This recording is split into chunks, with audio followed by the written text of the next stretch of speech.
Nous allons donc poursuivre nos travaux en écoutant 4 exposés cet après-midi. Et le premier exposé nous sera donné par Sophie Roux. Sophie est professeure d'histoire et de philosophie des sciences à l'École normale supérieure, où elle dirige la République des savoirs. Ses recherches portent principalement sur l'histoire des sciences et l'histoire de la philosophie moderne, et elle travaille actuellement sur l'histoire du cartésianisme et de l'anticartésianisme en France.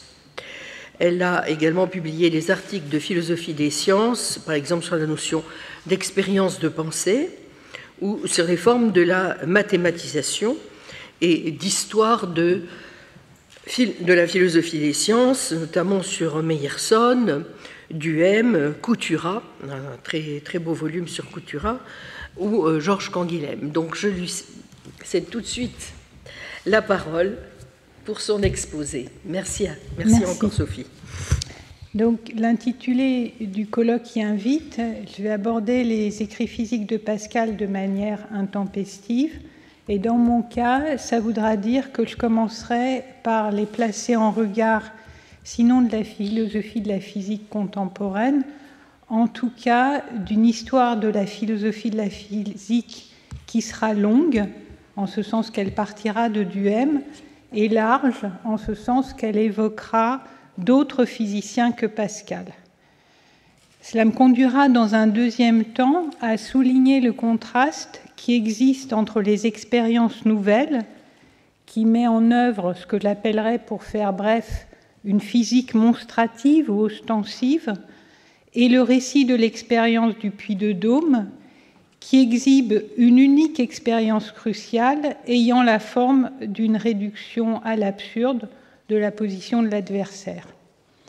Et dans un troisième et dernier temps, je m'interrogerai sur ce qui peut expliquer ce changement de stratégie de la part de Pascal. Je dirais que Pascal ne faisait pas, loin de là, partie des mathématiciens jugeant que les preuves apagogiques, indirectes ou par l'absurde avaient une valeur inférieure aux preuves directes, mais je crois aussi que certaines des objections du Père Noël ont joué un rôle dans ce changement de stratégie. Et on rejoindra des choses qui étaient dites tout à fait à la fin du dernier exposé de ce matin. Donc, dans la théorie physique, Pierre Duhem avance sur la base d'exemples empruntés à l'optique du XIXe siècle 2 arguments contre l'idée que les expériences cruciales permettraient d'établir avec certitude les principes d'une théorie physique. Vous avez ici le premier argument de Duhem, c'est le plus connu, celui qu'on trouve dans les manuels sous le nom de thèse de Duhem-Quine. Cet argument repose sur la thèse holiste qu'une expérience ne peut jamais tester une hypothèse isolée, car sa mise en œuvre effective suppose qu'on mobilise tout un ensemble de connaissances d'arrière-plan, des assumptions métaphysiques, des lois physiques qu'on suppose admises, et puis des croyances incarnées dans des instruments. Si on admet cette thèse holiste et qu'on suppose que l'expérience donne un résultat négatif, alors, remarque Duhem, la logique ne permet pas de discerner quel est l'élément fautif, c'est-à-dire celui qui est responsable de ce résultat négatif. En particulier, il ne permet pas de décider si c'est l'hypothèse qu'on souhaitait confronter à l'expérience qui conduit à ce résultat négatif. Donc, Duhem ne soutient pas positivement qu'on pourrait sauver n'importe quelle hypothèse, ni a fortiori qu'on devrait le faire, mais bien qu'un physicien faisant une expérience cruciale ne peut pas prétendre avoir logiquement, avec certitude, totalement réfuté une hypothèse. Pour qu'il puisse le prétendre, en effet, il faudrait qu'il ait été capable de montrer que toutes ces connaissances d'arrière-plan que j'ai évoquées et qui interviennent dans la mise en œuvre de l'expérience étaient vraiment bien établies, de sorte qu'il était absolument impossible de sauver l'hypothèse testée en faisant tomber à sa place une de ces connaissances d'arrière-plan. Or, cela, dit-il, en pratique, c'est impossible, Et le holisme nous empêche donc de contrôler en quelque sorte l'expérience. Alors, il s'agissait d'un simple rappel pour vous habituer à mon débit. En fait, cette chose-là ne va pas du tout m'intéresser aujourd'hui. Ce qui m'intéresse, ça n'est pas ce premier argument, c'est le second, dont Duhem note explicitement qu'il est indépendant du premier. C'est un argument qui est beaucoup moins discuté et qui porte sur le fait qu'une expérience cruciale ne vise pas seulement à réfuter une hypothèse, mais à établir l'hypothèse opposée. Et ce faisant, il semble s'établir une sorte d'analogie entre expérience cruciale en physique et démonstration par l'absurde en mathématiques, et c'est précisément cette analogie qui est visée par Duhem. Donc dans la démonstration par l'absurde, on est dans une situation telle que ou bien P est vrai ou bien non P est vrai. Supposons qu'on veuille montrer que P est vrai. Pour cela, on suppose que non P est vrai. On en vient plus ou moins rapidement à déduire une proposition Q qui est en contradiction avec notre supposition initiale non P. Donc il y a une contradiction à supposer que non P, et de là, on en déduit immédiatement que P.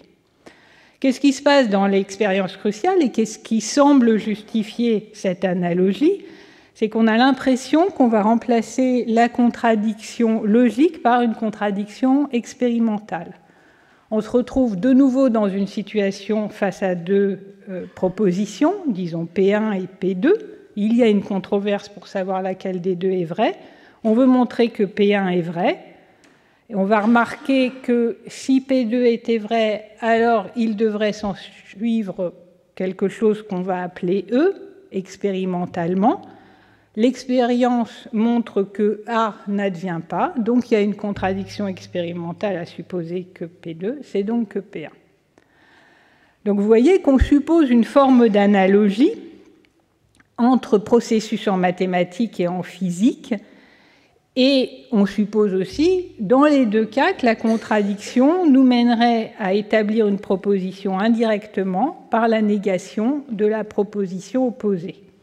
Alors, justement, pour Duhem, l'analogie que je viens de rappeler entre mathématiques et physique ne tient pas, parce que, alors qu'en mathématiques, on a P ou non P, en physique, nous ne pouvons pas être sûrs que les deux hypothèses en présence sont les seules possibles.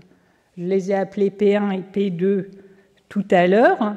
Eh bien, on pourrait avoir d'autres hypothèses, P3, P4, etc. Et donc, en montrant que P2 est contradictoire et contredite par l'expérience, on ne montre pas nécessairement que P1 est vrai.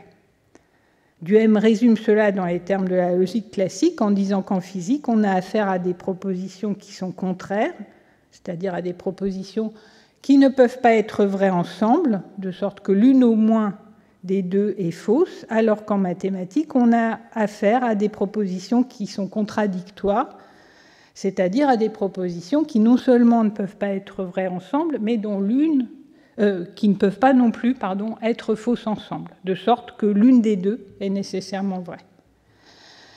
Donc, vous voyez que Duhem, ce qu'il attaque par ce deuxième argument, c'est une conception de l'expérience cruciale selon laquelle, je le disais, il s'agirait de l'analogue en physique de ce qu'est une preuve par l'absurde en mathématiques. C'est ce que j'appellerais la conception canonique de l'expérience cruciale telle qu'elle a été explicitée au XIXe siècle par Mill, Clevens et quelques autres. Alors, le point de départ de mon exposé, c'est le fait que celle qui fréquente les textes de physique et de philosophie de la physique du XVIIe siècle peut être surprise par cette conception canonique parce que ce n'est pas ce qu'on trouve chez les auteurs qu'on présente usuellement comme les pères des expériences cruciales, à savoir Bacon et Newton. Alors, ce que Bacon appelle l'instance de Lacroix, dont vous voyez la description sur la diapositive, présente assurément plusieurs éléments compatibles avec la conception canonique. On se trouve dans un état d'indécision. Bacon écrit « l'entendement est placé dans un état d'équilibre ». Il s'agit de trouver une bonne raison de sortir rapidement de cet état, d'où la comparaison avec la croix qui indiquerait quel chemin on doit prendre quand on se trouve à une bifurcation. Et quand on sort de cet état, on a simultanément négation et affirmation, exclusion et élection dans le vocabulaire de Bacon.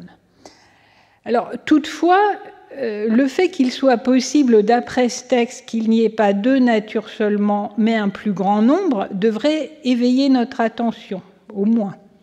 S'il y a plus de deux hypothèses en balance, c'est qu'on n'est pas dans une situation de choix entre P et non P. Et de fait, quand on lit non seulement cette description, mais les exemples d'instances de la croix que donne Bacon, on voit en particulier qu'il ne présente pas toujours le choix comme devant se faire nécessairement entre deux hypothèses et deux seulement, et plus généralement qu'il ne semble pas très soucieux de donner des garanties que les hypothèses considérées sont les seules possibles. Il arrive même une fois que le carrefour soit entre trois hypothèses.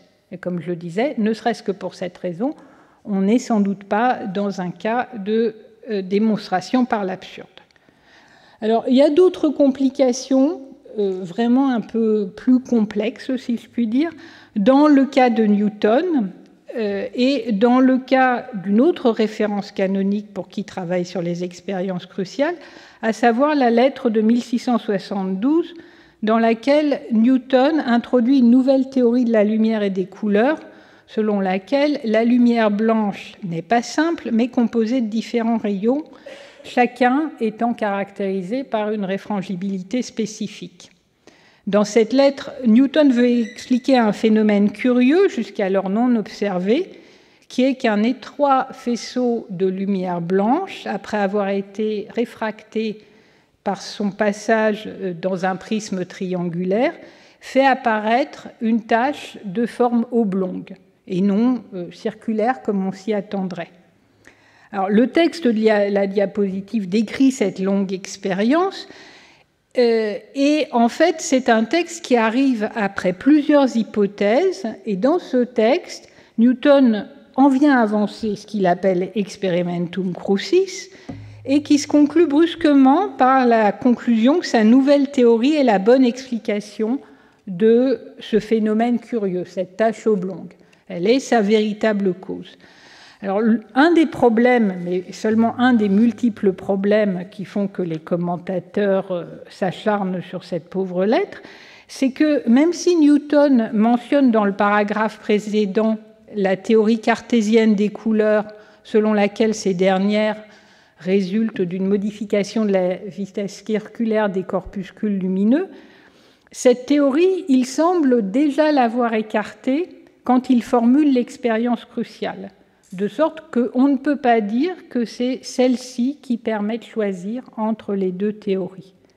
Ce n'est pas elle qui permet de juger quelle est la bonne théorie.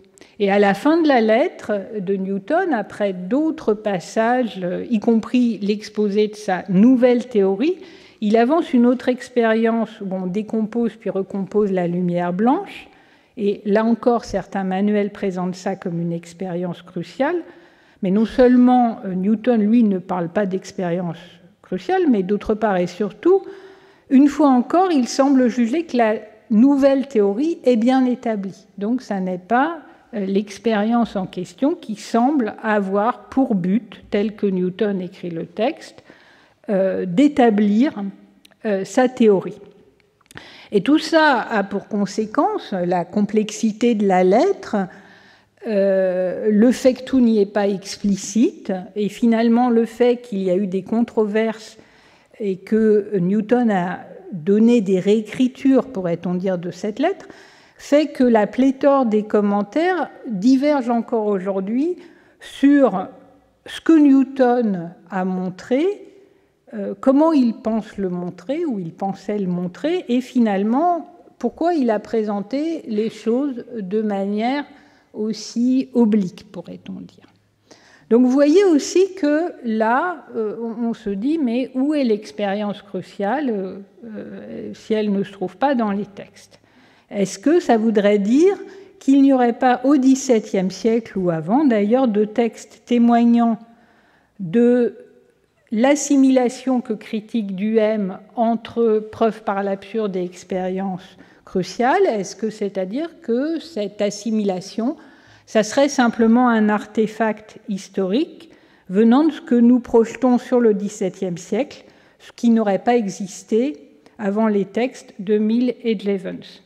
Alors, induire cette conclusion à partir de 2 textes serait sûrement aller un peu vite en besogne, et de toute façon, je l'ai montré mes cartes dès le début, j'ai bien dit que je pense que le récit de la grande expérience est construit comme une expérience cruciale. Alors, c'est ce que je vais montrer maintenant en insistant sur les différences qui existent entre les expériences nouvelles, publiées au début d'octobre 1947, et le récit de la grande expérience, publié à l'automne 1948. Alors, comme on sait, les expériences nouvelles sont un abrégé donné par avance, et pour tout dire à la hâte, d'un véritable traité sur le vide que Pascal n'écrivit jamais. Et s'il publia cet abrégé, c'était pour que personne ne s'approprie ce qu'il avait inventé.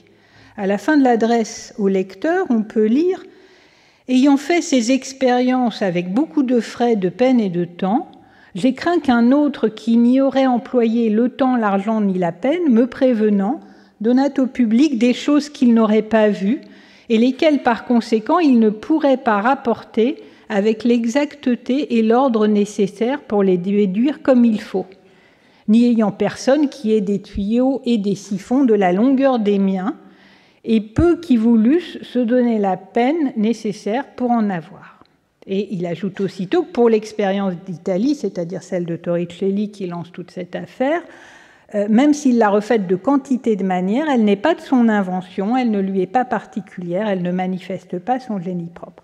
Donc ça indique bien que ce que Pascal estimait apporter, et ce qu'il estimait avoir en propre, c'était des expériences.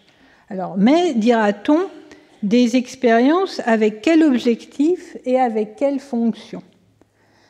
Alors, je cite ce texte que Jean-Pascal a déjà cité ce matin, parce que je crois que c'est très important que cette phrase « Je me contente de montrer un grand espace vide ».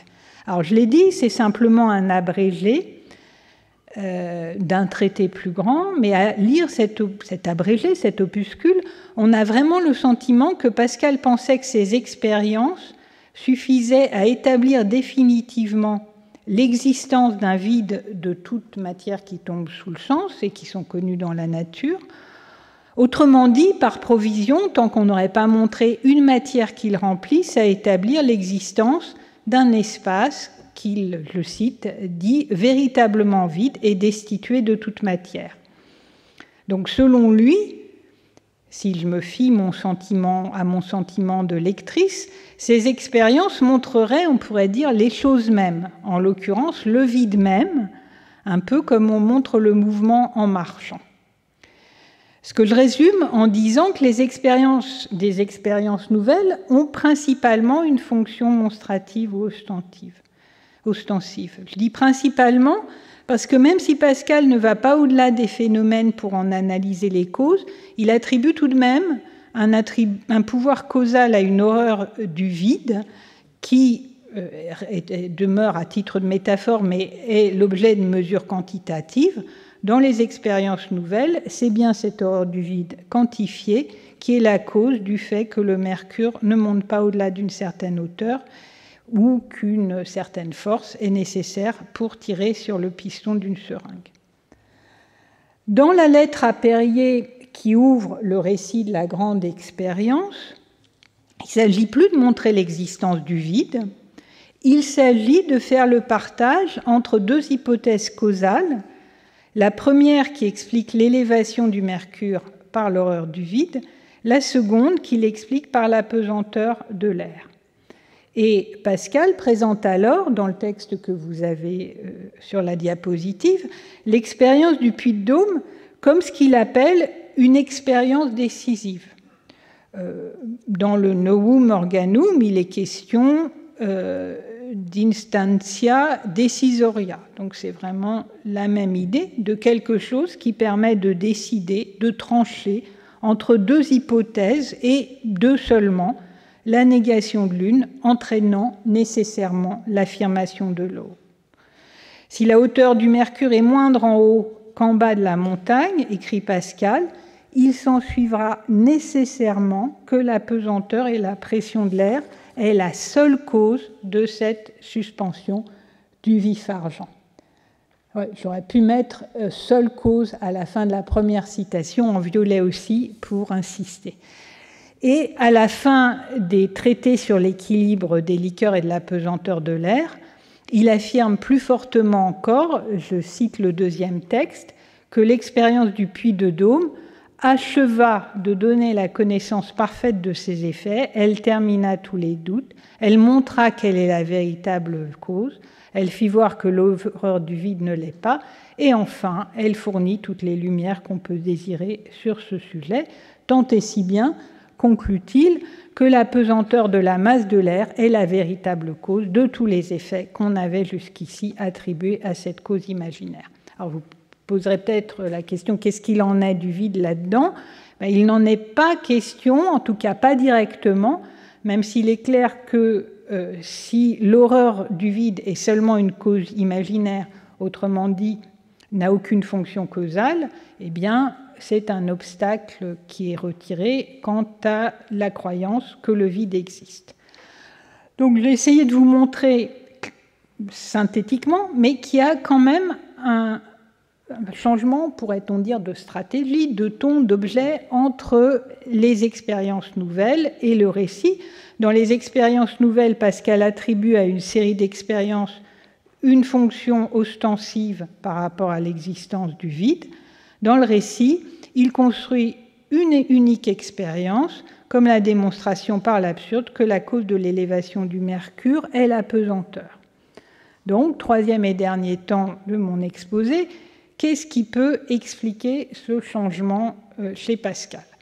Alors, il y a à cette question, je pense, une réponse que je dirais par en haut et une réponse par en bas, et elles ne sont pas exclusives l'une de l'autre, mais elles font jouer à l'échange de lettres avec le Père Noël, ou avec Étienne Noël, comme je dirais, pour lui enlever un peu de son ridicule, un rôle différent. Étant donné en effet que d'un point de vue chronologique, on trouve entre les expériences nouvelles et le récit l'échange de lettres avec Étienne Noël, on peut en effet se demander si cet échange a eu un effet sur Pascal ou non. La réponse par en haut minimise le rôle des objections du Père Noël, qui apparaît comme un esprit si obtus qu'il faut lui administrer une preuve par l'absurde, un peu comme on administrerait une mauvaise potion à un malade atteint d'une fièvre forte. Au contraire, la réponse par en bas accorde suffisamment d'importance et de valeur aux objections du Père Noël pour qu'elles puissent contribuer à expliquer le changement de stratégie de Pascal. Alors la réponse par en haut, je commence par elle, se réfère à d'autres écrits de Pascal, en particulier en mathématiques, certains d'ailleurs plus tardifs que les écrits sur le vide, qui, comme vous savez, sont écrits alors que Pascal est encore assez jeune. Et dans ces autres écrits, Pascal décrit les pouvoirs de la démonstration par l'absurde. On sait par les travaux de Jean-Louis Gardis et de Paolo Mancosu qu'à partir du XVIe siècle, l'usage abusif qu'auraient fait les mathématiciens grecs de la réduction à l'absurde a été critiqué. Alors bien entendu, les preuves par l'absurde sont absolument certaines. Mais, disent un certain nombre d'auteurs, elles n'ont pas la même dignité que les preuves directes, parce que malgré cette certitude, elles ne donnent pas la cause, on est en contexte ou en terre aristotélicienne, et ou parce qu'elles manquent d'évidence. Alors, un des lieux très classiques de cette opposition, c'est Arnaud, qui expose clairement ce jugement de valeur dans la logique de Port-Royal et dans les nouveaux éléments de géométrie, en distinguant certitude et évidence. Je résume les textes. qui sont sur la diapo. Les preuves indirectes convainquent en mettant l'esprit hors de pouvoir de douter qu'une chose est, mais elles manquent d'évidence et elles n'illuminent pas l'esprit. Les preuves directes, en revanche, satisfont pleinement l'esprit en lui donnant toute la clarté qu'il peut raisonnablement désirer. Alors, Arnaud et Pascal ont parfois été opposés sur ce point. Dominique Descotes, dans l'ouvrage où il a édité ce qu'il appelle les géométries de Port-Royal, donne des arguments tout à fait convaincants pour souligner que Arnaud n'est pas le champion de la preuve directe et Pascal le champion de la preuve indirecte, comme on l'a parfois dit, et qui ne sont pas si éloignés l'un de l'autre. En effet, Arnaud reconnaît malgré tout que les démonstrations par l'absurde sont indispensables quand on ne peut pas faire autrement, en particulier dans les matières qui touchent à l'infini, et c'était le cas en géométrie grecque des preuves qu'on trouve chez Archimède. Et puis d'un autre côté, Pascal, en fait, a peu recouru aux démonstrations par l'absurde. On en trouve un exemple dans la lettre de M. d'Etonville à M. ADDS.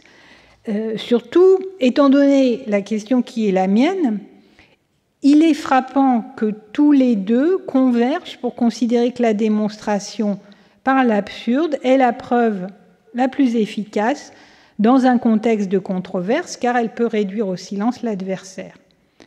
Alors, cela est vrai en mathématiques, et j'ai mis sur cette diapositive un extrait de l'adresse de cette lettre de M. d'Etonville qui présente la démonstration très archimédienne qui est sur le point d'être donnée et recourant à des types de preuves par l'absurde, comme ce qui, dans une matière où, je cite, il se rencontre tant de contestations, on va pouvoir atteindre une situation ferme et sans dispute. Et c'est vrai aussi dans les matières de philosophie et de théologie. Arnaud, dans sa controverse avec Malebranche, use et abuse peut-être des démonstrations par l'absurde, et il le précise dans le texte qui se trouve sur la diapositive. Il ne s'agit pas de dire que son adversaire est absurde, mais il s'agit de réduire la position de l'absurde à une absurdité. L'idée que la démonstration par l'absurde constitue l'ultime recours dans des situations conflictuelles, car elle seule est capable de contraindre les esprits les plus récalcitrants à reconnaître la vérité, est à l'arrière-plan d'un célèbre passage de l'esprit géométrique que Claudine citait ce matin. Le contexte de ce passage, c'est encore des mathématiques, c'est ceux qui refusent que le continu soit divisible à l'infini parce que cela leur est incompréhensible. Et ceux qui l'acceptent parce que quoi que cela soit incompréhensible, ne pas l'accepter reviendrait à poser des indivisibles, ce qui entraînerait des contradictions. Et pour sortir de ce conflit, Pascal propose ce qu'on pourrait appeler une théorie générale de la preuve par l'absurde, qui revient en faire quelque chose d'inévitable, sachant non seulement qu'il y a beaucoup d'esprits récalcitrants parmi nous, mais que les êtres humains en général, et non seulement les plus récalcitrants, sont dans l'illusion qu'ils possèdent la vérité directement. Évidemment, il y a des conséquences apologétiques de cette théorie générale. Donc, la réponse par en haut, c'est que Pascal aurait eu une sorte de théorie générale de la preuve par l'absurde, peut-être inspirée par l'usage de cette dernière dans les mathématiques anciennes, en tout cas appuyée à partir d'un certain moment sur une thèse anthropologique. Et, comme je le disais, le Père Noël, Étienne Noël, ne se rendant pas à l'évidence, n'ayant pas l'esprit illuminé par ce grand vide en haut du tube, il aurait fait partie de ces esprits récalcitrants pour lesquels il était indispensable de mettre en place une preuve par l'absurde.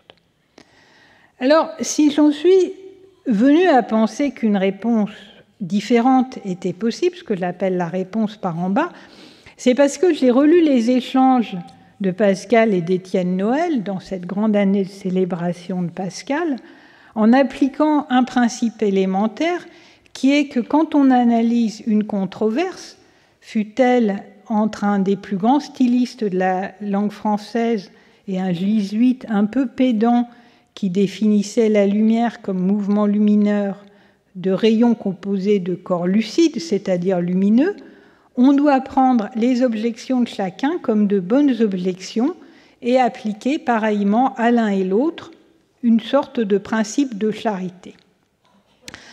Alors, ce principe posé, je présenterai synthétiquement l'échange de la manière suivante. Il y a là tout d'abord la première lettre d'Étienne Noël à Pascal, que Ménard date en tout cas du 20-25 octobre 47, dans lequel Étienne Noël reconnaît que les expériences de Pascal sont belles et ingénieuses. Mais alors que l'opuscule abrégé en restait à une sorte de niveau phénoménologique, comme je disais, le niveau des choses mêmes, on montre les choses tout simplement. Noël déplace le débat sur le terrain ontologique en soutenant deux propositions. D'une part, le vide en haut du tube est un corps, en l'occurrence un air subtil. D'autre part, la pesanteur de l'air n'est pas la cause de l'élévation du mercure à une hauteur déterminée. Lettre suivante, qui arrive seulement quelques jours après, le 29 octobre 47, c'est la réplique de Pascal.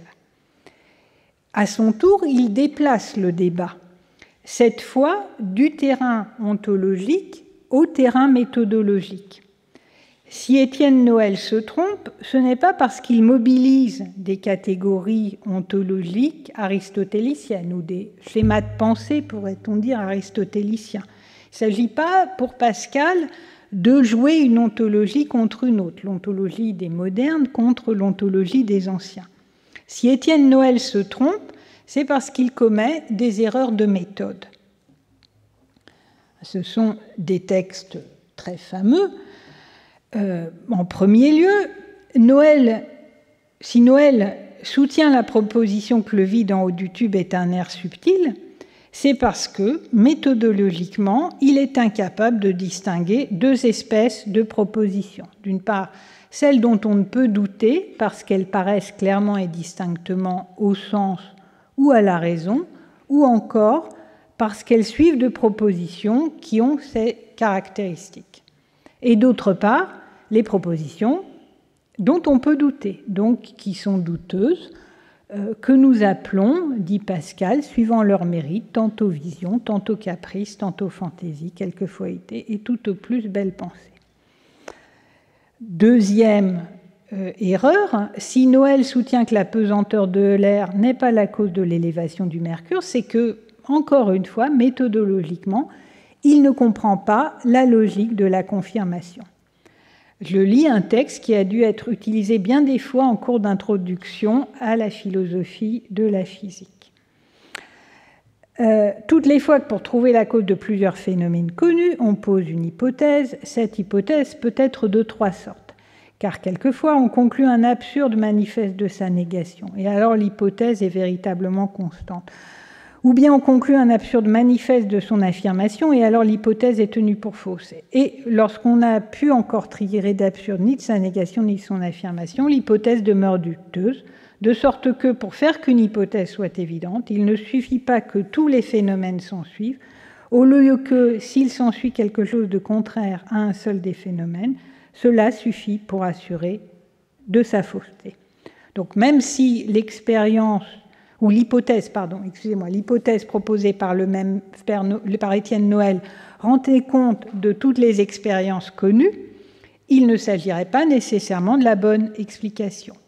Demeurant toujours dans les termes de la vraisemblance, écrit Pascal, elle n'arriverait jamais à ceux de la démonstration.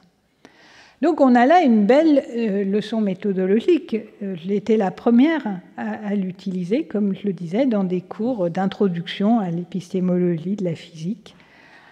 C'est une leçon qui est pertinente sur le fond, qui est percutante dans la forme et qui illustre même, on pourrait dire, une forme de modernité épistémologique selon laquelle la physique est normée non par des systèmes ontologiques préétablis, mais par des phénomènes établis expérimentalement, qui ne peuvent déboucher qu'exceptionnellement sur des certitudes. Donc c'est bien la leçon épistémologique d'un maître, et elle n'est pas facile à attaquer en tant que telle. Néanmoins, ce qu'on peut se demander, c'est si Pascal, quant à lui, respecte bien les préceptes méthodologiques en question. Et faisant preuve de la charité que je recommandais, et cherchant à sauver ce qui peut l'être dans la seconde lettre de Noël, datée du début de novembre 1947, je suggérerais que l'objectif d'Étienne Noël était d'arroser l'arroseur. En premier lieu, rappelons-nous la distinction que Pascal faisait entre propositions indubitables et propositions douteuses. Il disait les propositions indubitables, ce sont celles qui sont établies par la raison ou par les sens ou dérivées de telles propositions. Noël pose la question de ce qui peut nous assurer de l'existence du vide, alors que ce dernier ne tombe sous aucun sens et que son existence ne peut être déduite par la raison. Selon lui, affirmer l'existence du vide est tout aussi douteux qu'affirmer l'existence d'un air subtil, parce que dans l'un comme dans l'autre cas, on n'a pas de preuve dérivée de l'expérience ou de la raison. En second lieu, rappelons-nous le passage de la lettre de Pascal que je lisais à l'instant. Il n'y a pas plus de contrariété, autrement dit de contradiction, entre les expériences de Pascal et l'hypothèse de l'air subtil qu'entre les expériences de Pascal et l'hypothèse du vide. Dans le vocabulaire de l'époque, ces deux hypothèses sont également douteuses, vraisemblables ou probables. Et selon Noël, ni l'une ni l'autre de ces hypothèses ne dépasse la simple probabilité. Alors, dernière hypothèse avec Pascal, je ne vais pas reprendre ce qu'a dit Jean-Pascal Anfray ce matin, je ne vais pas m'étendre sur le vide, mais je crois profondément que Pascal comprend à ce moment-là qu'il ne peut établir l'existence du vide selon le critère épistémologique selon lequel tout ce qui existe doit pouvoir être ressenti ou rationnellement établi, et il n'a alors pas d'autre solution que d'être dans la lettre à Le Pailleur en complet retrait par rapport aux expériences nouvelles. C'est un passage qui était évoqué par Tony, je crois. Il dit à ce moment-là, dans la lettre à Le Pailleur, « Je n'ai jamais affirmé l'existence réelle de l'espace vide ». En fait, il l'affirmait bien, même si c'était une affirmation, comme je l'ai dit, par provision, c'était néanmoins une affirmation. Et donc, finalement, Pascal, dans cette lettre, telle que je la lis, finit avec une sorte de tautologie. L'espace est, et l'espace est l'espace. Donc c'est ce que Jean-Pascal appelait un réalisme minimal. Mais il n'y a pas d'autre chose. Et on peut se demander s'il y a même réalité de l'espace, encore une fois, si on applique Pascal à Pascal. Alors, il y a la deuxième objection du père d'Étienne Noël, selon laquelle aucune des explications physiques en présence ne dépasse la probabilité. Et c'est ici que je boucle la boucle.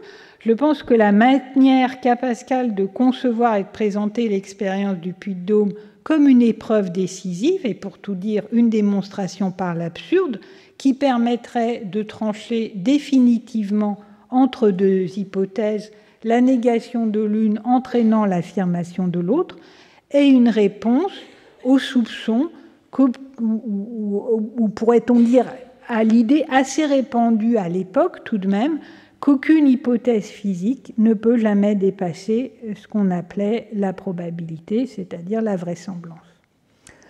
Donc, conclusion, comme Cyril, je ne vais pas faire de véritables conclusions, mais simplement dire ce qu'il y avait dans mon exposé. Il y a une question, un constat et un principe. La question, c'est, sachant qu'au XVIIe siècle, la conception canonique de l'expérience cruciale n'est pas stabilisée, je l'ai suggéré avec Bacon et Newton, quels sont les textes assimilant expérience cruciale et démonstration par l'absurde? Dans quel contexte le font-ils et pourquoi le font-ils? Le constat, en travaillant comme les autres noms pascaliens sur Pascal, j'ai été extrêmement frappée finalement par la différence des différents textes de physique de Pascal. J'ai évoqué seulement les expériences nouvelles et le récit de la grande expérience. Je pense qu'il y a aussi les 2 traités publiés à titre posthume et qu'on a des intentions, et pour tout dire, une forme de normativité très différente dans ces textes. Et puis finalement, principe, eh bien, je crois qu'il ne faut pas se laisser totalement sorceler par ce que Coiré appelait la magie du style de Pascal. Et donc, de temps à autre, il n'est pas mauvais de lire ses adversaires, sinon pour leur donner raison, du moins pour mieux comprendre les vérités que Pascal, quant à lui, en est venu à soutenir. Merci.